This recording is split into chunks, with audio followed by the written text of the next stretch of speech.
I'm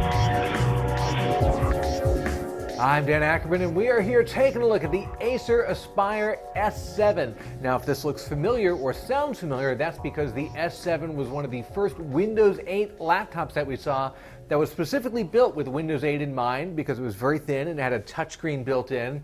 It was one of our favorites because it really had a cool, unique look, especially because on the back of the lid, instead of aluminum or plastic, it was actually a big Gorilla Glass panel, which was kind of funky and made it a little bit lighter and was still very sturdy, even though it was glass.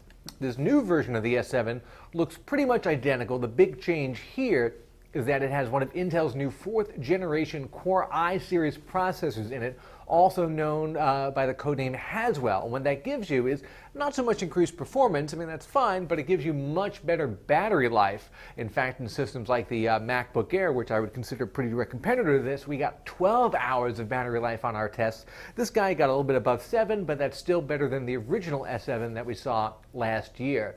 The rest of it is made out of aluminum and a little bit of plastic. The keyboard's still a bit on the shallow side. I like the large touchpad, however. If you're looking for a laptop that's really going to stand out in the crowd, but still be fairly useful and be super thin and light, if you're willing to pay a little bit more, this guy is $1399 for a Core i5. That's what I have here.